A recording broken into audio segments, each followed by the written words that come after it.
Bonsoir à tous, bienvenue dans ce Carrefour Info. Au menu ce soir, la rubrique Culture. Alain Lahéron, directeur de l'École nationale de cirque, Chemsi et Karim Troussi, metteurs en scène, sont les invités de Hanan Harat. Ils nous présenteront le tout nouveau spectacle Playa qui allie théâtre et art du cirque. Il commence ce soir, il se poursuit jusqu'au 23 décembre à 19h45. Le dossier du jour, Hanan Harat reçoit Ahmed Chakib, chef de la division de la promotion des droits de l'homme au ministère d'État chargé des droits de l'homme. Ils reviennent sur le séminaire international tenu hier et aujourd'hui sur le plan d'action de Rabat relatif à l'interdiction de tout appel à la haine mis en place il y a 5 ans. Mais on commence avec le journal de la rédaction. Voici les titres. À la une, la reconnaissance américaine de Jérusalem comme la capitale d'Israël. Cette décision du président américain lui attire la réprobation dans le monde entier. Elle a un impact potentiel très inquiétant selon la chef de la diplomatie de l'UE. Peut-on dire que les États-Unis sont désormais hors jeu dans le processus de paix au Proche-Orient? Élément de réponse dans ce journal.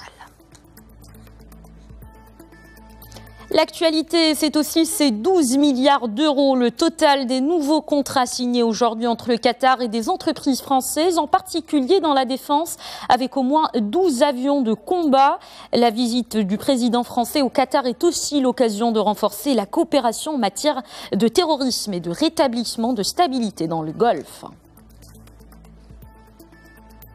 Culture, à la fin de ce journal, le Maroc et le Nigeria organisent un festival de films marocains et nigérians à Abuja. L'événement a réuni les producteurs des deux États. Ils présentent des films pour illustrer la richesse de leur culture.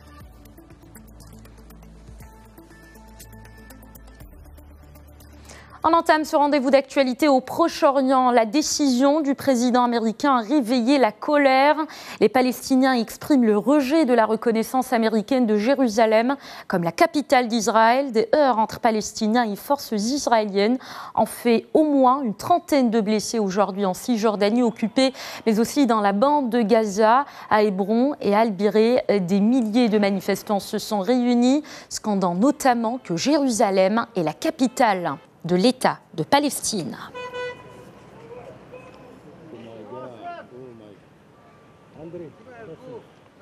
À Vienne, à présent, le secrétaire d'État américain Rex Tillerson défend Donald Trump. Il a obéi à la volonté du peuple américain. Selon Tillerson, Trump s'est référé à l'adoption en 1995 par le Congrès américain du Jerusalem Embassy Act, appelant les États-Unis à déménager l'ambassade de Tel Aviv à Jérusalem.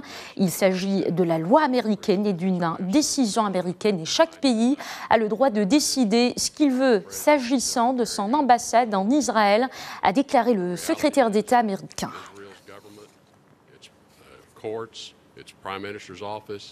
Ces décisions du président américain continuent de lui attirer la réprobation dans le monde entier. La chef de la diplomatie de l'Union européenne, Federica Mogherini, s'est exprimée. L'annonce du président Trump sur Jérusalem, je cite, a un impact potentiel très inquiétant. Il a parlé d'un contexte très fragile et réitéré son attachement à une solution à deux États. Federica Mogherini a dit craindre une escalade des tensions autour des lieux saints. La décision américaine peut nous ramener à des temps encore plus sombres que ceux que nous vivons aujourd'hui, a-t-elle ajouté.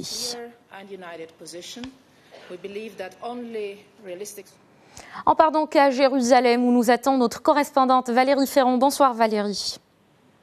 Bonsoir Manal.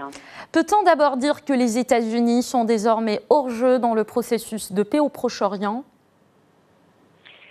Eh bien, disons que d'abord en politique, Manal, il ne faut jurer de rien. Donc, il est clair, en tout cas pour le court terme, que les États-Unis, par les décisions de leur président, s'isolent diplomatiquement. Ils ne sont plus crédibles comme médiateurs entre l'occupant israélien et l'occupé palestinien. Et cela fait en fait des années que des responsables palestiniens, expérience à l'appui, évoquent la manière dont les délégations américaines chargées de superviser les pourparlers depuis les accords intérimaires d'Oslo ont été plus souvent des sortes de messagers des revendications des Israéliens que des vrais modérateurs ou médiateur pour parvenir à un accord correct pour tous. Donc concernant les Palestiniens, la position du président Trump a clarifié les choses en démontrant clairement la partialité totale de Washington, au moins dans les discours, hein, car sur le terrain, en fait, la question de Jérusalem dépasse largement la position américaine. Et bien entendu, cet isolement ou cette non-crédibilité des États-Unis pour le processus de paix, sur le long terme, bien évidemment, peut tout à fait être mise en question. Alors, la décision américaine, Valérie, est-elle irréversible ? Alors ça, bien entendu, c'est aussi une question qui va demander un petit peu de temps avant qu'on puisse réellement y répondre. En tout cas, plusieurs États ont déjà demandé, Manal, à l'administration Trump de revoir cette nouvelle position. Le président américain fait face par ailleurs, outre un tollé international qui ne devrait pas cependant le troubler plus que cela, à une guerre intérieure qui existe en fait depuis son entrée en fonction sur de multiples dossiers. Sa décision sur Jérusalem est l'objet de fortes critiques à l'intérieur même des États-Unis et à l'intérieur même de l'administration. Donc il faut voir aussi jusqu'où peut aller ce bras de fer. Parallèlement, si l'on réexamine ce qu'a dit Donald Trump et les faits en eux-mêmes, on se rend compte d'un écart important. Il a annoncé le transfert de l'ambassade américaine de Tel Aviv à Jérusalem, mais concrètement, on a appris ensuite que cela prendrait plusieurs années et le temps en fait de construire apparemment une nouvelle ambassade. Quant au statut de Jérusalem en lui-même, ce n'est bien évidemment pas la déclaration du président américain qui remet en cause le statut de Jérusalem au regard de la loi internationale. Alors Valérie, si les États-Unis ne reviennent pas sur ces décisions, la troisième intifada peut-elle être évitée ? Alors, cette question d'abord arrive à point, dirons-nous, sur le plan symbolique. Il y a en effet 30 ans, débutait la première intifada, appelée la révolte des pierres, et qui est celle à laquelle les Palestiniens se réfèrent toujours comme modèle, car elle avait mobilisé toute la société.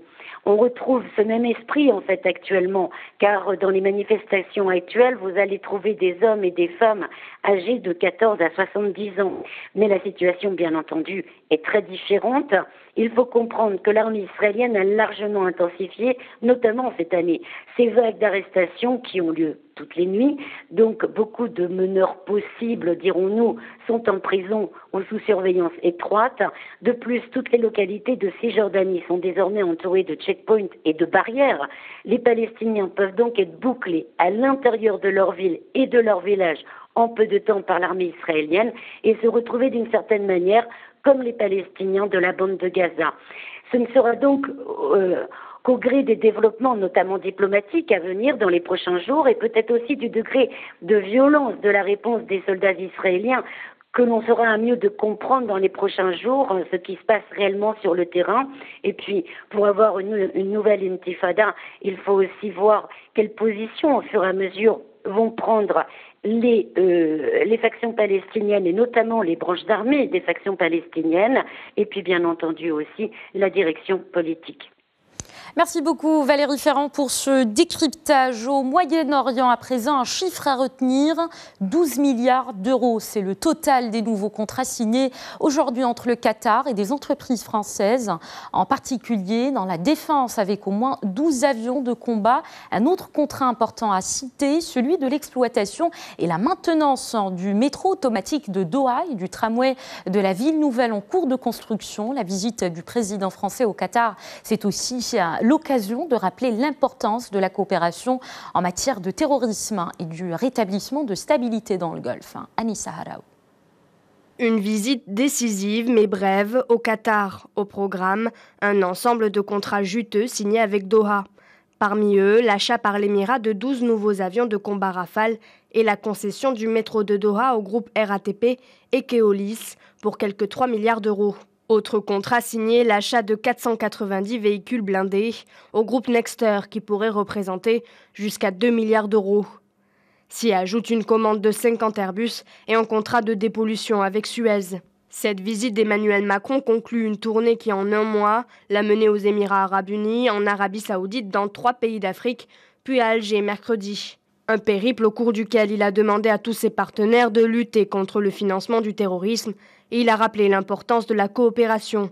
Une déclaration d'intention a d'ailleurs été signée en ce sens. La crise du Golfe qui oppose le Qatar à l'Arabie Saoudite et ses alliés depuis 6 mois figurait au centre des échanges. Le Qatar, riche émirat gazier, soumis depuis 6 mois à un boycott de Riyad et de ses alliés, qu'il accuse de soutenir les groupes terroristes, a reçu le président français à bras ouverts.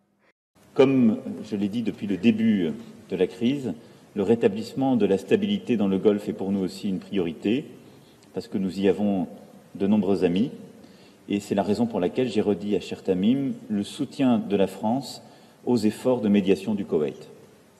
Et on souhaite que nous puissions trouver une résolution rapide de la situation aujourd'hui connue.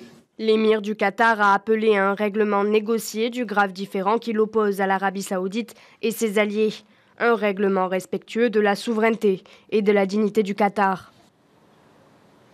Média TV Africain, chaîne de télévision d'information continue à vocation internationale, a lancé une caravane pour faire découvrir les potentiels d'émergence économique en Afrique. La caravane est intitulée « La voie du co-développement ». Au programme, une série d'escales dans différents pays africains. Interviews, débats, décryptages, reportages et documentaires. Là où vous êtes, vous pourrez découvrir la richesse du potentiel humain et des opportunités d'investissement, des grands chantiers, des infrastructures touristiques et de la culture du pays d'escale. Demain, ce sera la journée Sénégal. Ne ratez donc pas ce voyage à travers le pays de la Teranga. Je vous propose un extrait de la programmation de demain. Nous irons à la découverte de la centrale solaire Malicounda. Regardez. Malicounda n'est pas la seule centrale solaire à avoir vu le jour dans le pays ces dernières années. Dans le cadre du plan Sénégal émergent, le gouvernement a fait le choix de développer le mix énergétique. L'objectif est pluriel, doubler la capacité énergétique du pays en passant de 573 MW en 2011 à 1264 MW en 2019. Et puis, autre ambition, porter à 20% la part des énergies renouvelables en 2017, un objectif atteint, puis à 30% d'ici 2030. C'est dans cette optique qu'a été lancée en octobre 2016, un peu avant celle de Malicounda, la centrale Sénergie 2, la plus grande centrale solaire d'Afrique de l'Ouest.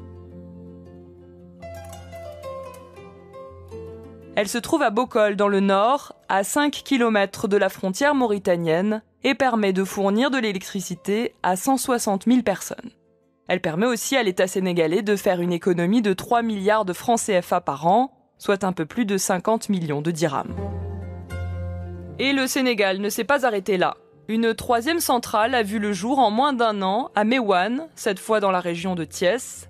Elle a été inaugurée en juin dernier. Puis suivront prochainement les centrales de Kahone dans l'ouest et de Sakal dans la région de Louga. Du Sénégal à la Côte d'Ivoire, ils ont battu le pavé hier. Les agents du quotidien public Fraternité Matin protestent contre l'adoption de nouvelles mesures de redressement opérationnel, financier et social. Des mesures récemment adoptées en Conseil des ministres. Le syndicat exige une application saine de ce plan par les responsables de l'entreprise. Suite à l'intervention d'un émissaire du ministre en charge de la communication, les employés de Fraternité Matin ont décidé de reprendre le travail. Pour l'heure, ils se disent prêts à observer une semaine de trêve dans l'espoir d'une issue des plus favorables. Nous écoutons Marc Kivou, secrétaire général de la coordination des journalistes. Il est au micro de Sandrine Bamba et Romuald Dago. À l'intérieur du redressement, il y a ce qu'on appelle un plan social. Le plan social implique que des gens partent de l'entreprise. Mais un plan social n'est pas synonyme d'un licenciement systématique. Le plan social n'est pas synonyme d'un règlement de compte. Malheureusement, ici, on se rend compte que nos responsables se sont agrippés sur le volet plan social. Parce qu'évidemment, il y a des têtes à couper, il y a des comptes à régler. Nous disons non. Nous disons non pour deux choses. Non d'abord parce que le principe n'est pas bon. Mais la deuxième chose, ils ne sont pas qualifiés à gérer ce redressement. Quand on n'arrive pas à gérer l'opérationnel financier d'une entreprise, on échoue. Quand on a échoué, on tire les conséquences, ça veut dire qu'on part. Quand on n'a pas envie de partir, nous on contraint au départ. Direction l'Argentine, un magistrat fédéral a inculpé l'ancienne présidente Cristina Kirchner. Elle est soupçonnée d'avoir voulu étouffer la possible implication de Téhéran dans un attentat qui a visé en 1994 un bâtiment abritant des associations juives. Le juge a également réclamé la levée de l'immunité parlementaire dont dispose l'ancienne dirigeante en raison de son statut de sénatrice. La justice argentine a également ordonné l'arrestation de l'ex-présidente. Il est visé donc par un mandat d'arrêt pour trahison.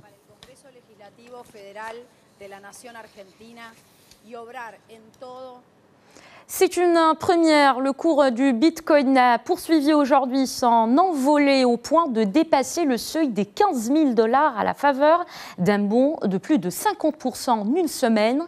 La monnaie virtuelle a donc atteint son nouveau record historique à 10h05 GMT. À la mi-octobre, elle s'échangeait encore à 5 000 $. Sa valeur a été multipliée par 15 depuis le début de l'année, qu'elle a commencé autour de 1 000 $, suscitant l'inquiétude des autorités financières et la stupéfaction des analystes de marché.